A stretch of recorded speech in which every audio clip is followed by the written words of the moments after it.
और ब्रेक के बाद बड़ी खबर से आपको रूबरू करा दे, जोधपुर सीट का सस्पेंस समाप्त हो चुका है। वैभव गहलोत जोधपुर से ही चुनाव लड़ेंगे। गहलोत की सहमति से आलाकमान ये फैसला ले चुका है। अब वैभव के सामने चुनौती है जोधपुर से रिकॉर्ड मतों से जीतने की। इसके लिए खुद वैभव को प्रयास करने होंगे, क्योंकि गहलोत साहब को तो जानते हैं सभी लोग कि वे अपने परिवार या रिश्तेदारों की मदद से हमेशा कतराते हैं, और इसलिए धर्मेंद्र राठौर जैसे सेनापतियों को ही जोधपुर में कमान संभालनी होगी। तो जोधपुर सीट जिसे लेकर लगातार सस्पेंस बरकरार था कि क्या वैभव गहलोत चुनाव लड़ेंगे या नहीं लड़ेंगे, लड़ते हैं तो क्या जोधपुर सीट से ही लड़ेंगे या फिर किसी और सीट से, वो सस्पेंस अब खत्म हो चुका है, क्योंकि ये तय हो गया है कि जोधपुर सीट से ही वैभव गहलोत चुनाव लड़ने जा रहे हैं। यानी कांग्रेस के कैंडिडेट जोधपुर से वैभव गहलोत ही होंगे, ये यहां पर तय हो चुका है। और इसे लेकर सहमति मुख्यमंत्री अशोक गहलोत ने भी दे दी है। गहलोत की सहमति से ही आलाकमान ये बड़ा फैसला ले चुका है। वैभव गहलोत जोधपुर से लोकसभा का चुनाव लड़ेंगे, और अब वैभव के सामने लेकिन चुनौती है जोधपुर से रिकॉर्ड मतों से जीतने की। और इस वक्त ब्यूरो चीफ योगेश शर्मा हमारे साथ फोन लाइन पर जुड़ चुके हैं, उनसे बात करते हैं। योगेश, अब सस्पेंस खत्म हो चुका है जोधपुर सीट को लेकर, लेकिन क्या बड़ी चुनौती वैभव गहलोत के सामने आप देखते हैं? श्वेता, पहले दिन से ही ये लग रहा था कि वैभव गहलोत जोधपुर से स्वाभाविक पसंद होंगे, क्योंकि अशोक गहलोत का खुद का गृह क्षेत्र है, उनका नेटवर्क है, और वहाँ का कांग्रेस का कार्यकर्ता, तो यूं कहें कि वहाँ डोर टू डोर उनका नेटवर्क पहले से मौजूद है। अशोक गहलोत खुद भी वहाँ से सांसद रह चुके हैं और वहाँ के चर्चित नेता हैं। और इसके साथ ही जो जातीय समीकरण है, सोशल इंजीनियरिंग जिसे कहा जाता है राजनीतिक शब्दों में, वो भी उनके अनुकूल है, क्योंकि वहाँ पर माली के साथ ही जाट और विष्णुई वोट भी वैभव को मिल सकते हैं। इसके साथ ही वहाँ पर रावणा राजपूतों के वोट भी कांग्रेस पार्टी को मिल सकते हैं, जो एक बड़ा वहाँ पर फैक्टर है। इसके साथ ही वहाँ पर क्योंकि अशोक गहलोत को खुद का वैश्य वर्ग, खासतौर से ओसवाल वर्ग के बीच में भी अपना खुद का प्रभाव रहा है, तो वो वोट भी उनको प्राप्त हो सकते हैं। और एक सबसे बड़ा फैक्टर है माइनॉरिटी का, तो माइनॉरिटी कांग्रेस पार्टी का एक बड़ा वोट बैंक कहा जाता है, और हमेशा से जोधपुर में एक सीट है कांग्रेस पार्टी माइनॉरिटी को देती रही है। तो ऐसे में माइनॉरिटी का साथ होगा तो एक बड़ा वोट बैंक वैभव गहलोत के खाते में जाएगा। और माली वर्ग जो है, क्योंकि खुद माली समाज से आते हैं, तो वो उनके साथ एक तरह से कहा जाए तो उसका जुड़ाव रहेगा, जैसा पहले अशोक गहलोत के साथ भी रहा है। एक तरह से कहा जाए तो पूरे जोधपुर लोकसभा सीट का जो पूरा समीकरण था।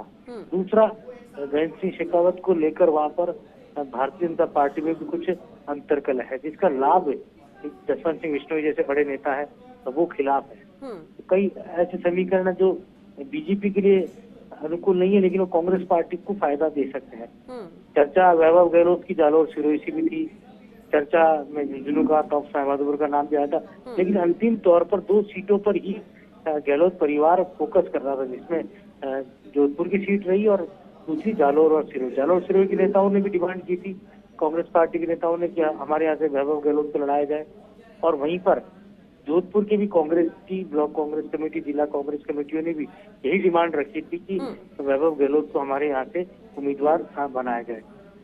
और खुद वैभव गहलोत भी शायद यही सोच रखते थे कि वो अपने पिता के गृह क्षेत्र से चुनाव लड़ेंगे। तो लगता यही है कि अब इस पर मोहर लगना अब शेष है केवल, और काफी कुछ जो बातें हैं, सस्पेंस है, वो तकरीबन समाप्त हो चुका है। मोहर का इंतजार है, आलाकमान घोषणा आज कर सकता है इस बारे में जोधपुर को लेकर, क्योंकि वहाँ भारतीय जनता पार्टी का उम्मीदवार घोषित हो चुका है। कांग्रेस पार्टी के उम्मीदवार का ही अब श्वेता वेट है। तो यहाँ पर अगर वैभव गहलोत जोधपुर से चुनाव लड़ते हैं, तो साथ में जो पड़ोसी सीटें हैं जिनमें पाली है और बाड़मेर है, तो वहाँ के समीकरण भी हमें देखने होंगे। तो ऐसे में लगता है कि पाली से कांग्रेस पार्टी जाट को उम्मीदवार बनाएगी और बाड़मेर से राजपूत कैंडिडेट सामने आ सकता है। तो अब तक जो वहाँ का जो सियासी और जातीय और क्षेत्रीय समीकरण है, वो कुछ इसी तरह का लगता है। और इसके साथ ही जालोर और सिरोही में अगर वैभव गहलोत वहाँ नहीं जाते, तो कांग्रेस पार्टी वहाँ राजपूत कार्ड भी खेल सकती है और रेवारी कार्ड भी खेल सकती है। वहाँ रेवारी को भी, जिसे हम देवासी भी कहते हैं, वहाँ से चुनाव लड़ाया जा सकता है, क्योंकि वहाँ बीजेपी ने पटेल घोषित कर दिया है। तो वहाँ पर कांग्रेस पार्टी भी ओबीसी कार्ड खेल सकती है। दूसरी ओर पाली के अंदर बीजेपी ने पीपी चौधरी को उतारा है मैदान में, तो कांग्रेस पार्टी वहाँ से जाट वर्ग को चुनावी समर में उतार सकती है।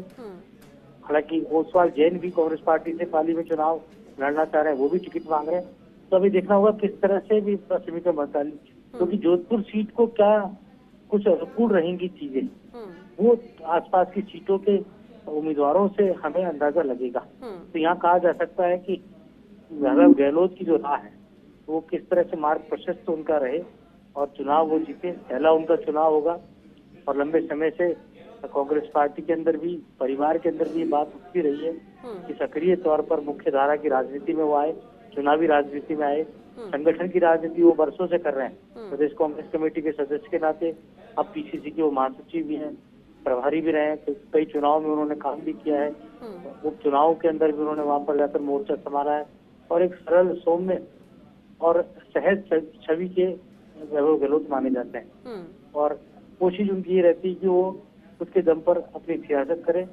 अब लगता यही है कि इस दिशा में आगे बढ़ने की जो बात की जा रही है, चुनावी समर में जैसा बात की जा रही है, वो सस्पेंस सब खत्म होता जा रहा है। जी चलिए, शुक्रिया योगेश जी आपका इस पूरी बातचीत के लिए। तो जोधपुर सीट का सस्पेंस समाप्त हो चुका है और चलिए इस पर बातचीत के लिए पीसीसी से हमारे साथ जुड़ रहे हैं सहयोगी नरेश शर्मा, उनका रुख करते हैं।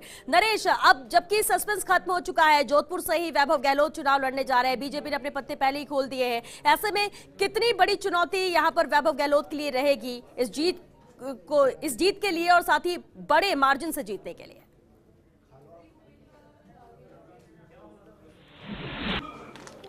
देखिए, चुनाव जो होता है वो हमेशा चुनौतीपूर्ण होता है, लेकिन ये पहले से ही इस बात के संकेत थे और जिस तरह से जोधपुर के लोगों की लगातार मांग थी कि जो वैभव गहलोत है उनको ही कांग्रेस कैंडिडेट बनाए और चूंकि इसमें मोहर लग चुकी है और औपचारिक घोषणा भी इसकी हो जाएगी कि वैभव गहलोत जोधपुर से ही कांग्रेस के कैंडिडेट होंगे। और ये जो कांग्रेसी है वहाँ के, उनकी लंबे समय से मांग थी। कई बार उन्होंने जो है ये कह सकते हैं जयपुर से लेकर दिल्ली तक जो पदाधिकारी उनसे मुलाकात की, उनको अपनी बात रखी, मुख्यमंत्री से भी लोग मिले और बाकी जो बड़े नेता उन सबसे उन्होंने मुलाकात की। वहाँ के लोगों ने, वहाँ के कांग्रेसियों ने, वहाँ उस क्षेत्र के विधायकों और कांग्रेस के पदाधिकारियों ने, उनकी ये मांग थी कि जो नया चेहरा है वो उतारा जाए और युवा जो वैभव गहलोत है उनको मौका दिया जाए। और जिस तरह से हमें संकेत पहले से दिख रहे थे कि लगातार जो है वैभव गहलोत के दौरे वहाँ बढ़ रहे थे, लोगों से मिल रहे थे आपस में, और जिस तरह से लोगों ने उनका स्वागत किया था, होली मिलन में हमने देखा था, और इस तरह के जो कार्यक्रम हैं उससे ये पहले ही संकेत मिल गए थे कि वैभव गहलोत है वो चुनाव लड़ेंगे। अब चूंकि उनके सामने जो है भारतीय जनता पार्टी के दिग्गज जो है वो खड़े हैं, ऐसे में कांग्रेस की कोशिश रहेगी एक पूरी रणनीति के तहत मैदान में आने की कि जो वैभव गहलोत है एक बड़े अंतर से जीत दर्ज करे। और इसके लिए कई दौरे भी होंगे, कार्यक्रम भी होंगे, और बड़ी चीज़ ये है कि जो कार्यकर्ताओं की जो मांग थी, कांग्रेसी कार्यकर्ताओं की जो मांग थी, उसको आला कमान ने मान लिया है।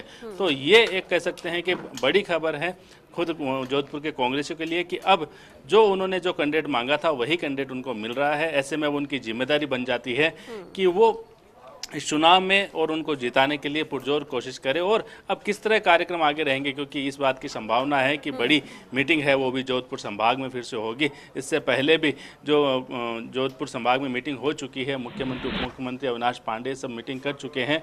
अब जो इंतजार है वो इस बात का है कि जब औपचारिक रूप से आज जो सूची है वो जारी हो, क्योंकि केंद्रीय चुनाव समिति की मीटिंग होगी और मीटिंग के बाद में जो कांग्रेस के उम्मीदवार हैं उन पे उनकी घोषणा होगी। और चूंकि जहां तक जोधपुर की बात है, ये पहले से ही जितनी भी स्क्रीनिंग कमेटी की मीटिंग हुई है, जो वैभव गहलोत ही पहले नंबर पे थे और उनके अलावा कोई वहां दावेदार भी दिखाई नहीं दे रहा था, क्योंकि जिस तरह से वहां के कांग्रेस से लगातार जो है वो अपनी मांग कर रहे थे। जब भी मुख्यमंत्री वहां जाते थे जोधपुर तब भी यही मांग रहती थी। और अभी जब होली पे हमने देखा था कि जब मुख्यमंत्री गए थे अपनों के बीच में लोगों से मिलने, तब भी वहाँ वैभव गहलोत के बड़े पोस्टर लगे थे और खुद वैभव गहलोत का भी वहाँ पे भाषण हुआ था। और उन्होंने बड़ी बात कही थी कि जिसको भी टिकट मिले हम उसको जिताएंगे, चाहे वो वैभव गहलोत को मिले या किसी अन्य को। यानी ये दिखाता है कि कितनी परिपक्वता है वैभव गहलोत में, कितनी राजनीतिक समझ है कि पार्टी के लिए, संगठन के लिए वो काम कर रहे हैं। और हमने पहले भी उनको देखा कि जितने भी कांग्रेस के बड़े आयोजन हैं, चाहे वो पुष्कर में राहुल गांधी की जो मीटिंग हो, सेवा दल की, या अन्य कई, चाहे टॉक्स माधोपुर में कार्यक्रम हो, सभी जगह वो लगातार सक्रिय रहे हैं। जितने भी कांग्रेस के कार्यक्रम रहे उनमें सक्रियता उनकी रही है, खासकर चूंकि जोधपुर के वो है, इसलिए नरेश, और इसीलिए लंबे वक्त से इंतजार